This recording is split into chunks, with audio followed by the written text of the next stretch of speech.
Nah, tadi kita udah simak ada banyak tipe-tipe storage, tapi tetap kita perlu dipandu oleh beberapa indikator untuk menjamin bahwa CO2 storage tersebut, formasi tersebut memang layak untuk menjadi storage.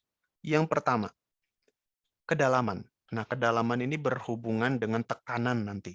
Nah, tekanan berhubungan dengan fasa superkritikal. Kita ingin sebaiknya kedalaman subsurface kita yang kita targetkan menjadi storage adalah di atas 800 meter. Kita ingin CO2 density kita tinggi. Ya, kalau bisa CO2 dalam fase liquid atau fase dense atau fase superkritikal. Kita ingin porositas yang tinggi atau di atas 20% supaya bisa menyimpan CO2 lebih banyak. Ya. Kemudian kita ingin reservoirnya lumayan tebal, ya, di atas 50 meter nih, supaya semakin mudah kita inject. Ya, di sini injectivity. CO2 injectivity akan lebih mudah ketika reservoirnya tebal. Selain itu, dengan reservoir yang lebih tebal, tentu saja kita bisa menyimpan lebih banyak CO2. Kita juga ingin permeability-nya yang lumayan bagus, supaya lebih mudah diinjek, CO2-nya lebih mobile di dalam reservoir. Dan terkait heterogeneity, terkait pore throat, ya, pore throat batuan, kalau bisa kita lebih ingin yang tidak terlalu heterogeneous. Ya, lebih predictable, lebih bisa kita pahami, lebih bisa kita prediksi pergerakan CO2-nya dibandingkan yang terlalu heterogen gitu ya. Kita nggak agak sulit memprediksi movement dari CO2 kita. Kemudian kalau bisa residual gasnya itu rendah. Residual gas ini adalah penghuni permanen batuan, pori-pori batuan.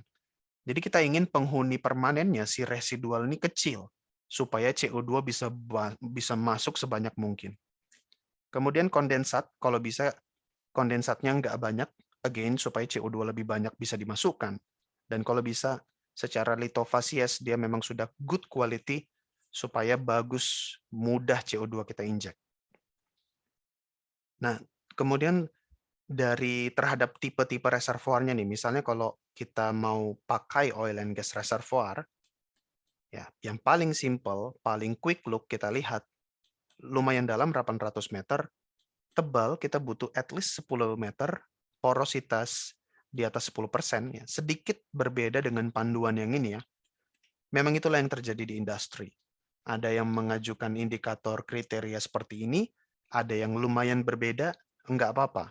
Kita terima aja dua-duanya, nanti kita akan filter.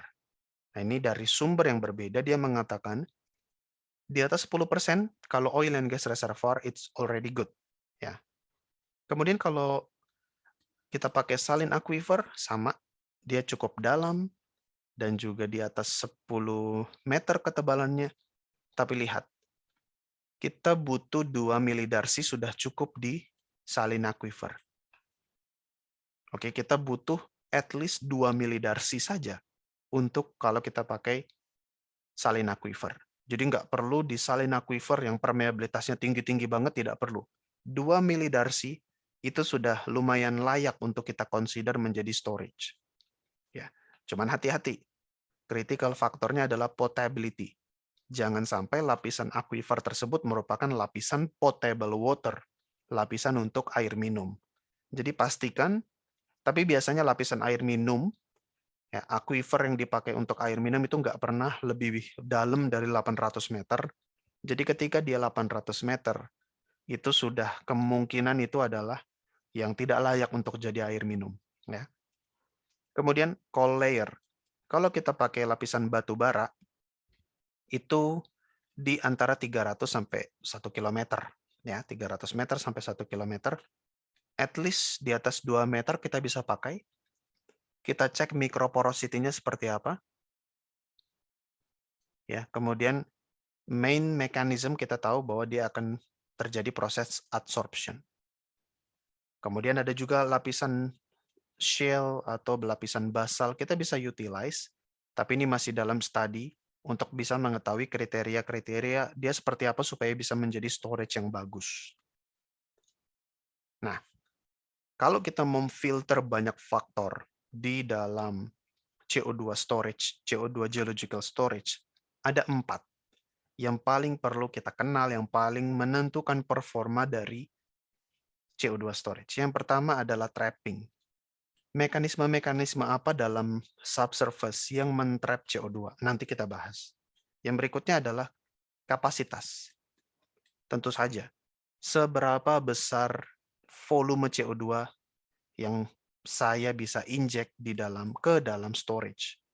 What volume of CO2 can the rock hold? Atau mungkin bukan volume, lebih sering kita pakai massa. Berapa juta ton storage ini bisa menyimpan CO2?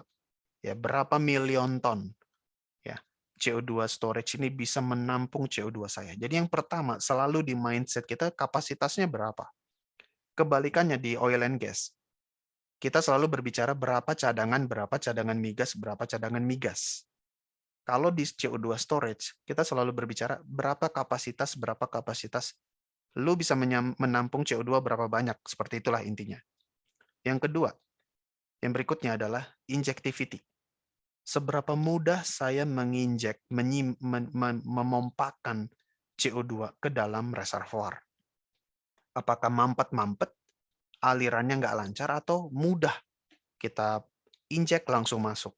Seperti itu ya. Jadi injectivity merupakan hal yang sangat penting. Dan teman-teman geologis juga perlu mempelajari dan perlu menginvestigasi injectivity-nya berapa. Dan yang terakhir tentu saja containment. Seberapa yakin saya si storage ini bisa mengcontain CO2 saya tanpa ngebreak, tanpa rusak, tanpa failure. Ya, jadi ingat ada CO2 trapping, ada capacity, ada injectivity, ada containment. Itu yang akan kita bahas.